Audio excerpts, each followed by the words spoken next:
बनारस का कायाकल्प हो चुका है और हिंदुस्तान का भी हो रहा है, हो जाएगा। 2024 में कौन आएगा? मोदी जी, सिर्फ मोदी जी, दूसरा कोई नहीं, सिर्फ मोदी। जब से 9 सालों से मोदी जी लगातार काम कर रहे हैं, तब से विकास की एक नदियाँ, एक धारा जो हम सपने में भी नहीं सोचे थे, वो चीज़ें आज ज़मीन पर दिखती हैं। जितना 70 सालों में काम नहीं हुआ उतना तो 9 साल में काम चल रहा है, देख ही रहे हैं आप लोग। 3 तलाक खत्म हुआ, जितना वो स्वाभिमान से आज सर उठा के चल रही हैं, शायद ही कोई और कौम इतना डेवलपमेंट किया होगा। कि ये जो विपक्ष की पार्टियां जो मुद्दा विहीन हो गई हैं, इनके पास कोई मुद्दा नहीं है। हमने तो अब बाबा को सौंप दिया, बाबा जो करेंगे सही, तो हमने भी अपने प्रधान को छोड़ दिया, वो जो करेंगे वो सही ही करेंगे, वो गलत कर ही नहीं सकते हैं। ये 9 साल में जो हमारे माननीय मोदी जी ने काम किया है, उसको वो कोई इच्छा छुपा नहीं है और हम लोग बहुत प्राउड फील करते हैं कि ये हमारे सांसद हैं और काशी से ही हैं। वो कोई टक्कर में नहीं है। टक्कर में आने के लिए काम भी करने पड़ते हैं। काम कहाँ हुए थे? 2014 के बाद काम दिखने शुरू हुए ना। और अब हम आगे बढ़ने के कगार पे हैं। आप देखिए, दिन तो ज़रा 370 हटी, आज आप जाके देखिए। अभी मैं हाल में गई थी हम कश्मीर में, जाके देखिए वहाँ की हालत है ना, जो आपको डर लगता था, अगर वहाँ के लोग कितने खुश हैं। मतलब जितने भी गरीब योजना के अंतर्गत जितनी भी काम आती हैं सभी मोदी जी ने कराया है। विपक्ष जाए जितना भी जोर लगा ले, आएंगे नरेंद्र मोदी जी। नरेंद्र मोदी इतना काम किए हैं, माफियाओं मुक्त सरकार चल रही है इस टाइम, देख रहे हैं एकदम देश खुशहाली से। 2024 नहीं सर, आप समझ लीजिए जब तक मोदी जी हैं तब तक माहौल के लिए नहीं पूछना है। माहौल तो बना है और जन सैलाब मोदी जी से जुड़ता ही जा रहा है। माननीय योगी जी और माननीय मोदी जी जितना कर दिए, शायद ऐसा सोचना भी नामुमकिन है कि इतना कोई कर पाता है। दोस्तों, बहुत स्वागत है आपका HCN न्यूज में। मैं हूं आपके साथ नीतीश पाठक। आज वाराणसी में प्रधानमंत्री मोदी का भव्य कार्यक्रम हो रहा है।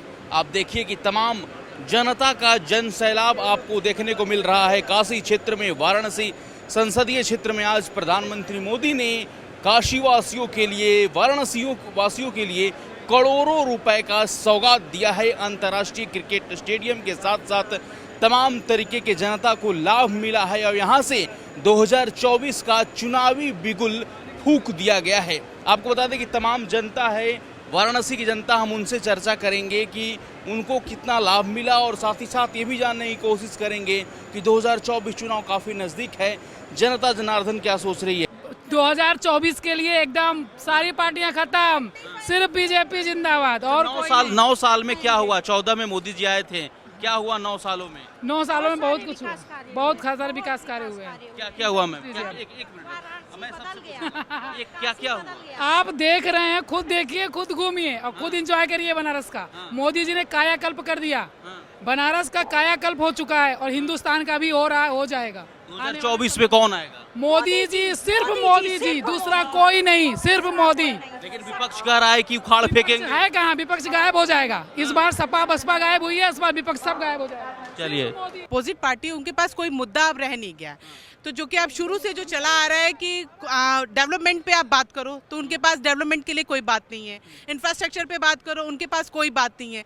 तो उनके पास अब यही रह जाता है जो हमारा पूरा से चला रहा है कि लड़ाओ, दोनों को लड़ाओ, तभी करो, फूट करो, शासन करो। अंग्रेजों ने किया, अब यही काम ये पार्टियां कर रही हैं कि हमें हमारे भाइयों से, हमारी बहनों के बीच में जाओ, लड़ाओ। क्या मोदी जी से कोई भी योजना सेंट्रल गवर्नमेंट से चलती है, चाहे उज्ज्वला योजना हो, चाहे स्वनिधि की योजना हो, हमारी बहुत सारी योजनाएं हैं, तो क्या वहाँ से डिस्क्रिमिनेट करके चलती है कि ये केवल मुस्लिम को जाएंगी या हिंदू को जाएंगी? नहीं। और आप देखेंगे कि हमारी हिंदू बहनें उज्ज्वला योजना में ज़्यादा लाभान्वित हैं, स्वनिधि योजना का ज़्यादा भाग हमारी मुस्लिम बहनें उठा रही हैं। जितना वो आज स्वाभिमान, 3 तलाक खत्म हुआ, जितना वो स्वाभिमान से आज सर उठा के चल रही हैं, शायद ही कोई और कौम इतना डेवलपमेंट किया होगा। जो आज तक कांग्रेस जिनको अपना क्या बना के रखी थी, एक समझ लीजिए कि एक अपना एक टूल्स बना के रखी थी, जब आया चुनाव उनको खड़ा करो, आया चुनाव। अगर अभी भी वो अवेयर नहीं होंगे तो बहुत मुश्किल उनके लिए हो जाएगी। उन्हें खुद इस बात को अब रियलाइज करना होगा कि ये जो विपक्ष की पार्टियां जो मुद्दा विहीन हो गई हैं, इनके पास कोई मुद्दा नहीं है, तो अब ये केवल हमको और आपको लड़ा रही हैं। तो अब हमें सोचना है कि हमें लड़ना नहीं है, अब हमें ऐसे व्यक्ति का साथ देना है जो आपके लिए कुछ कर रहा है। विपक्ष का मुद्दा है, विपक्ष का कहना है कि मेरा अहम मुद्दा बेरोजगारी और महंगाई है। आप ये देखिए कि इतना बड़ा कोविड आया, आप कोविड, हमारा इंडिया तो छोड़िए, आप समझ सकते हैं कि इंडिया का इंफ्रास्ट्रक्चर क्या था। जब कोविड आया तो हम ये सोच रहे थे कि इटली से भी ज़्यादा भयानक है। इटली में जो इतना इंफ्रास्ट्रक्चर उनका स्ट्रॉन्ग है, अमेरिका इतना इंफ्रास्ट्रक्चर स्ट्रॉन्ग है, फिर भी सड़कों पे लाश पड़ी थी। आपने इंडिया में देखा? नहीं देखा। क्यों? क्योंकि हमारे सेंट्रल में ऐसे हमारे बैठे थे प्रधान जो हर एक व्यक्ति तक पहुंच रहे थे उस दौरान, जबकि हमारा कोई हॉस्पिटल का इंफ्रास्ट्रक्चर भी बेटर नहीं था, कुछ भी नहीं था। लेकिन हम खड़े हुए और हमने एकमात्र जो वैक्सीन हमने बनवाई, बड़े बड़े देश भी पानी पिए और हमने उनको एक्सपोर्ट भी किया। हमने अपने पड़ोसी देशों को एक्सपोर्ट किया, सबको हमने हम जिस तरह से कोविड आने के बाद अब पूरा वर्ल्ड आर्थिक मंदी के दौर में चल रहा है। तो आप उस स्थिति से उबर के हम सारे इतने करोड़ों लोगों को वैक्सीन देते हुए उस स्थिति से उबारते हुए आप आ रहे हैं। आप खुद सोचिए कि एक छोटा सा घर हम चलाते हैं, 1 महीने सैलरी नहीं आती है तो हम सब फैल जाते हैं कि अब घर कैसे चलेगा। इतना बड़ा देश चल रहा है, इतनी बड़ी प्रॉब्लम आई तो उससे शॉर्ट आउट करने में थोड़ी बहुत तो होगा। 21वीं सदी है मैम, ठीक है, महिला सुरक्षित हैं? 100% और खासकर यूपी तो 100% सुरक्षित है। जब तक बाबा हैं हमें कोई डर नहीं। मैं खुद रात में 1 बजे 2 बजे आती हूँ ट्रेन से।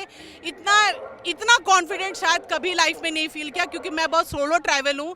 मैं ऑल ओवर हमेशा सोलो ट्रैवल करती हूँ, लेकिन इतना कॉन्फिडेंट कभी फील नहीं किया जब से यूपी में हमारे बाबा की गवर्नमेंट है और सेंट्रल में हमारे प्रधान जी बैठे हुए हैं। तो हम बिल्कुल निश्चिंत हैं। हमने तो कहते हैं ना कि हमने तो अब बाबा को सौंप दिया, बाबा जो करेंगे सही। तो हमने भी अपने प्रधान को छोड़ दिया, वो जो करेंगे वो सही ही करेंगे, वो गलत कर ही नहीं सकते हैं, चाहे वो आपका हो। आप अभी हाल में देखिए, अभी सारे सम्मेलन हुए इंटरनेशनल सारी चीजें, उसमें भी देखिए हर जगह लोग क्यों पकड़ रहे हैं, क्यों बाइडेन आगे जाके गले मिल रहा। जो बाइडेन आपको इसी मोदी जी को वीजा देने से अमेरिका इनकार करता था, आज वो बाइडेन पकड़ के उनको बुला रहा है। तो कुछ तो अहमियत है। आप सोचिए कि उस व्यक्ति की क्या अहमियत है आज के डेट में, वो इंटरनेशनल लेवल पे। तो आपका यूसीसी की चर्चा हो रही है मैम, यूनिफॉर्म सिविल कोड लाने की बात हो रही है, इस पर आपकी क्या प्रतिक्रिया है? इस पे ये देखिए कि ये बिल्कुल एक अच्छी चीज है। हाँ, एक देश एक वेश एक कानून, इसमें क्या बुराई है? हम भारत के वासी हैं, भारत है तो एक भारत है, एक भारत है तो एक कानून है। चाहे हिंदू मुस्लिम सिख ईसाई, क्यों सबके लिए अगर एक कानून है तो आप जाएंगे। मैं खुद भी लॉयर हूँ, तो आप ये समझ, जब मेरे पास कोई आता है तो मैं पूछती हूँ आप किस जाति से हैं, क्योंकि मुझे उसकी संहिता उठानी पड़ेगी। मुस्लिम पर्सनल लॉ उठाना है, ये इसकी लॉ उठानी है। अब क्या है, सबके लिए कॉमन लॉ है।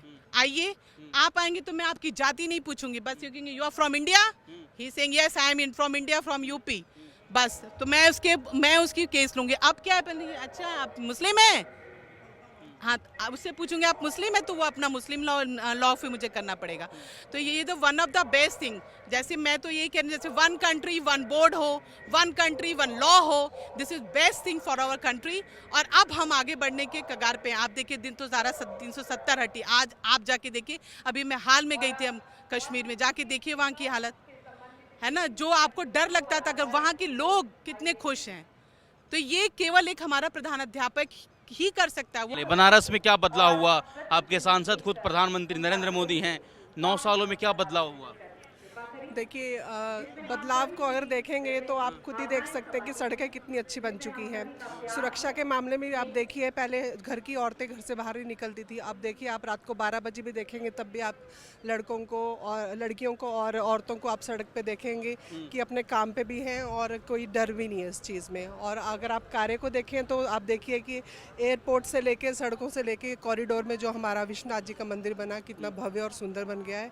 और ये 9 साल में जो हमारे माननीय मोदी जी ने काम किया है, उसको वो कोई इच्छा छुपा नहीं है। और हम लोग बहुत प्राउड फील करते हैं कि ये हमारे सांसद हैं और काशी से ही हैं वो। तो हम आज काशी वासियों को करोड़ों रुपए का सौगात देंगे और एक तरीके से उन्होंने ऐलान भी कर दिया है कि 3000 करोड़ रुपए का सौगात अंतर्राष्ट्रीय cricket stadium, flyover, ring road, तमाम तरीके का है। जी हाँ, सिगरा स्टेडियम बन रहा है और अभी उसकी वो कार्य पे है और बहुत जल्दी ही वो बन के खड़ा हो जाएगा। और उसमें 22 या 23 के करीब गेम्स उसमें होंगी। और ये बहुत खुशी है क्योंकि हम सबके बच्चे जो हैं अभी तक किसी गेम्स में नहीं पार्टिसिपेट करते थे, लेकिन अब आने वाले समय में बनारस से भी ओलंपिक्स में जाने वाले काफ़ी बच्चे होंगे और ये बहुत ही खुशी की बात है। और सौगात तो वो हर दफ़ा आते हैं, कुछ ना कुछ देते ही हैं। विपक्ष का कौन चेहरा होगा जो मोदी को टक्कर दे सकता है? कोई चेहरा नहीं है, सिर्फ मोदी मोदी मोदी, सिर्फ मोदी। कोई टक्कर में नहीं है। टक्कर में आने के लिए काम भी करने पड़ते हैं। काम कहाँ हुए थे? 2014 के बाद काम दिखने शुरू हुए ना। उससे पहले कोई, मेरे को तो ऐसा कोई चेहरा दिख नहीं रहा है। सपा से जो अखिलेश जी हैं वो अपना करते रहे, लेकिन उसको कोई फायदा नहीं है। जो मोदी जी का एक रुतबा, एक रुबाब है, वो वही रहेगा और मोदी जी ही जीते। 2024 में चुनाव है प्रधानमंत्री का, 9 साल बीत गए नरेंद्र मोदी के, क्या क्या काम हुआ? सब मतलब विश्व स्तरीय काम भी हुआ है। रोड सबसे ज़्यादा बनी हुई हैं। शौचालय नहीं था, किसी के घर में शौचालय बना हुआ है। मतलब जितने भी गरीब योजना के अंतर्गत जितनी भी काम आती हैं सभी मोदी जी ने कराया है। और जमीनी स्तर पर हुआ है काम? ये सब जमीनी स्तर पे काम पूरा एकदम। 2024 में चुनाव है, किसको बनाएगा प्रधानमंत्री? बीजेपी को ही वोट दिया जाएगा। बीजेपी को? प्रधानमंत्री कौन बनेगा? नरेंद्र मोदी बनेंगे। नरेंद्र मोदी बनेंगे। और जो विपक्ष एकजुट हो रहा है, तमाम लोग कह रहे हैं कि मोदी को हटा देंगे, उन पर आप लोग क्या कहिए? विपक्ष चाहे जितना भी जोर लगा ले, आएंगे नरेंद्र मोदी जी। विपक्ष भ्रष्ट है और रहेगा, जानते ही हैं सब लोग। आपका क्या नाम है भाई साहब? चंदन पाल। कौन आएगा 24 में? 24 में नरेंद्र मोदी जी आएंगे। नरेंद्र मोदी जी। एकदम। नरेंद्र मोदी क्यों आएंगे? नरेंद्र मोदी इतना काम किए हैं। माफियाओं मुक्त सरकार चल रही है इस टाइम, देख रहे हैं एकदम देश खुशहाली से। देख लीजिए, जनता देख रहे हैं, आप देख रहे हैं कि नहीं? देख लीजिए, कैमरा थोड़ा घुमा दीजिए, इतना जनता लगा हुआ है। मोदी ही आएंगे। मोदी आएंगे एकदम। 9 साल में कुछ काम हुआ अभी तक? 14 में मोदी जी आए थे, 23 होने वाला, अगले साल चुनाव होगा। जितना 70 सालों में काम नहीं हुआ उतना तो 9 साल में काम चल रहा है, देख ही रहे हैं आप लोग। इतना काम ऐसा क्या हुआ? अरे ऐसा ऐसा रोड बन गया, इतना ब्रिज बन गया है, देख लीजिए। कहीं आने जाने के लिए इतना प्रॉब्लम नहीं हो रहा है इस टाइम। और कहीं हम लोग प्रशासन के पास जा रहे हैं, तुरंत हम लोग की सुनवाई हो रही है। नहीं, इसके पहले कहाँ होता था? मतलब सब आप जनता संतुष्ट है? एकदम जनता भरपूर संतुष्ट है। लेकिन बाकी जो विपक्ष पार्टी का ना है, महंगाई है, बेरोजगारी है, स्थिति खराब है, जनता परेशान है। नहीं, एकदम ऐसी कोई बात नहीं है। एकदम सब बढ़िया चल रहा है। और जिसको तो भोजन नहीं नसीब हो रहा था उसको देखिए सरकार इतना दे रही है कि कहने की कोई बात ही नहीं है। क्या नाम है सर आपका? सर मेरा नाम अजय मिश्रा है। मिश्रा जी, आप कहाँ के रहने वाले हैं? जी मैं इसी जगह का रहने वाला हूँ। कहाँ? वाराणसी? जी वाराणसी का। वाराणसी संसदीय क्षेत्र के सांसद हैं मोदी जी। कैसा क्या बदलाव कुछ हुआ बनारस में? जब से 9 साल से लगातार मोदी जी जब से 9 सालों से मोदी जी लगातार काम कर रहे हैं, तब से विकास की एक नदियाँ, एक धारा जो हम सपने में भी नहीं सोचे थे, वो चीज़ें आज ज़मीन पर दिखती हैं। सचमुच अगर आप मानिए तो हम अगर 10 साल पीछे चले जाते हैं तो हम देखते थे कि एक बाबतपुर से कैंट स्टेशन जाने के लिए हमको लगभग 2 घंटा जाना था। पूरा रास्ता पूरा मतलब कि पता ही नहीं चलता था कि गड्ढे में सड़क है, सड़क में गड्ढा है, ये स्थिति थी। आज हम 15 से 20 मिनट लगता है कैंट स्टेशन चले जाते हैं। सुगम ट्रांसपोर्ट हो गए, रिंग रोड बन गए, ट्रांसपोर्टेशन अच्छा हुआ, तो हमारी जो आर्थिक स्थिति है और भी डेवलप होगी। ग्रामीणों को कितना फ़ायदेमंद हो गया। आज बंगाल से टमाटर आना है, रिंग रोड लगा हुआ है, कितना जल्दी पहुंच जाएगा। 2024 में फिर क्या माहौल है? 2024 नहीं सर, आप समझ लिए जब तक मोदी जी हैं तब तक माहौल के लिए नहीं पूछना है। माहौल तो बना है और जन सैलाब मोदी जी से जुड़ता ही जा रहा है और जुड़ता ही जाएगा। आज मोदी जी आज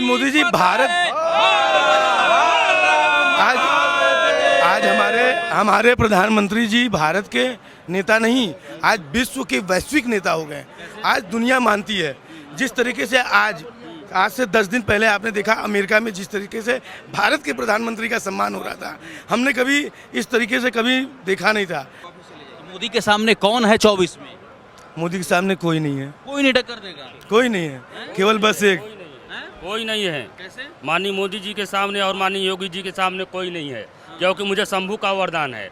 मैं काशी विश्वनाथ का पुत्र हूँ। एक तरह से मैं घटा लोडर भी के रूप में जाना जाता हूँ। हमारे बाजार के लोग कहते हैं बाबा नॉर्मल तुम पानी बरसाते हो, बिजली गिराते हो। मैं कहता हूँ मेरे तन से सवारी बाबा शंभू लेते हैं। इसलिए माननीय योगी जी और माननीय मोदी जी से मैं कहना चाहूँगा कि सत्य सनातन धर्म का स्थापना होने में अब जरा भी देर नहीं। एक सेकंड, मेरा सवाल है, आपने लिखा है श्री राम और इधर नॉर्मल और इधर कमल का फूल। कमल का फूल है मतलब चिन्ह भाजपा का चिन्ह है। हाँ। ये मतलब हम लोगों का सत्य सनातन चिन्ह है।